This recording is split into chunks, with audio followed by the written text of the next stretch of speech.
झूठे इल्जाम लगाने पर कांग्रेस लीडर राहुल गांधी को निशाना बनाया। रेड्डी ने कहा कि राहुल को इस बात का कोई अंदाजा नहीं है कि क्या कहना है और क्या नहीं कहना है। उन्होंने कहा कि जम्मू कश्मीर में बीजेपी को बड़े पैमाने पर हिमायत मिल रही है और इसकी देखकर यानी इस सिचुएशन को देखकर पूरी अपोजिशन में मायूसी है। मरकजी वजीर ने जम्मू कश्मीर को जल्द ही रियासत का दर्जा दिए जाने का वादा भी किया।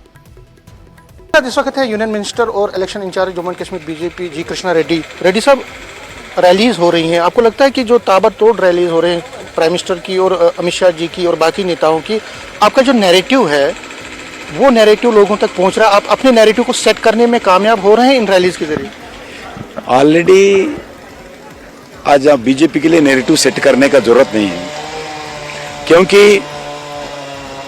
क्योंकि जम्मू कश्मीर का जनता आंखों के सामने भारतीय जनता पार्टी लास्ट 5 साल से क्या किया है लोग समझते हैं, लोग देख रहे भी है, महसूस भी कर रही है।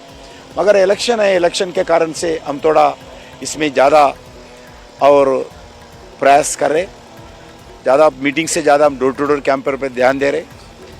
ऑलरेडी अलग अलग नेता हर असेंबली में रैलीज किया है और फाइनल जो लास्ट मीटिंग है 28 को 10 बजे आदरणीय प्रधानमंत्री नरेंद्र मोदी जी बीजेपी विजय संकल्प महारैली को एड्रेस करेंगे। उससे क्या मतलब, आप देखिए राहुल गांधी कह रहे हैं कि ये लोग यहाँ पे आ रहे हैं, शीर्ष नेता जो बीजेपी के वो यहाँ पे एक तरह से हेट और डिवीजन की बात करते हैं, वो यहाँ पे तरह तरह की बातें करते हैं, उससे लोग गुमराह नहीं होंगे। हेट कैंपेन करने में लोगों को कास्ट के नाम पर, रिलीजियस के नाम पर, भाषा के नाम पर, प्रांत के नाम पर बांटने वाला कांग्रेस से ज्यादा कोई नहीं। वो कह रहे हैं कि जब ये शीर्ष नेता आ रहे हैं यहाँ पे कैंपेनिंग कर रहे हैं तो वो बेरोजगारी पर कोई बात नहीं कर रहे हैं, वो प्राइस राइज पर कोई बात नहीं कर रहे, स्मार्ट मीटर से यहाँ लोगों को कितनी डिफिकल्टी है उसकी बात नहीं कर रहे हैं। जो तरह तरह की लोगों को डिफिकल्टीज है सिर्फ पाकिस्तान का या बाकी चीजों पे लोगों को गुमराह कर। कौन बोल रहे हैं? उनको कभी अमेरिका में थे, क्या बात किया उनको नहीं मालूम है। राहुल गांधी को नहीं मालूम भारतीय जनता पार्टी ने इलेक्शन कैंपेन में क्या बात किया। कभी राहुल गांधी की राजनीति समझ में नहीं आया था, इसके कारण वो कुछ तो कुछ बोलते रहते हैं। हम क्या किया है, इंफ्रास्ट्रक्चर में क्या किया है, एक घर में एक टॉयलेट से लेकर इधर national highways, tunnel works, railway works, hospitals, medical colleges और गांव को रोड से जोड़ने का कार्यक्रम, ग्राम पंचायतों को विकास का इंटरनल डेवलपमेंट, विलेज डेवलपमेंट के लिए पैसे देने का कार्यक्रम आपका सूरत को कभी दिए का कांग्रेस पार्टी? उमर अब्दुल्ला कहते हैं कि अगर 3 फैमिलीज ने टेररिज्म लाया तो पाकिस्तान से बात कीजिए, क्योंकि उन्होंने टेररिज्म नहीं लाया। आप ये कह रहे हैं 3 परिवारों ने लाया तो उनके साथ बात। पाकिस्तान के बातचीत का आप करते, हम नहीं करते।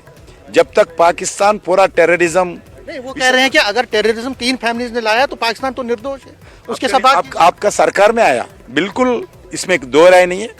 इधर टेररिज्म लाने में, टेररिज्म जिसका नेतृत्व में बढ़ा है आपका राज में बढ़ा है। कांग्रेस पार्टी, जब कांग्रेस पार्टी प्रधानमंत्री था, कांग्रेस पार्टी का मुख्यमंत्री था, वही समय पे जम्मू कश्मीर में टेररिज्म बढ़ा है, उसमें कोई छुपाने का नहीं है। जय धन्यवाद। तो ये थे जी कृष्णा रेड्डी, कह रहे हैं कि जो कांग्रेस है, नेशनल कॉन्फ्रेंस है, पीडीपी, उनके पास कोई एजेंडा नहीं है। राहुल गांधी पर कटाक्ष कर रहे हैं और कह रहे हैं कि राहुल गांधी के पास बोलने के लिए भी कुछ नहीं है। और नरेंद्र मोदी जी और अमित शाह की जो रैलीज हो रही हैं या बाकी शेष नेताओं की, जो बीजेपी के नेताओं की रैलीज हो रही हैं, इसमें जो बीजेपी है, इनका कहना है कि बीजेपी को उसका फायदा भी हो रहा है, लोगों को समझ आ रहा है कि पार्टी का एजेंडा क्या है, उससे वोटर तक पहुंचने में इनको कामयाबी मिल रही है और उसका फायदा इन इलेक्शन में जरूर मिलेगा। कैमरामैन चांद के साथ समीर, न्यूज़ 18 जम्मू।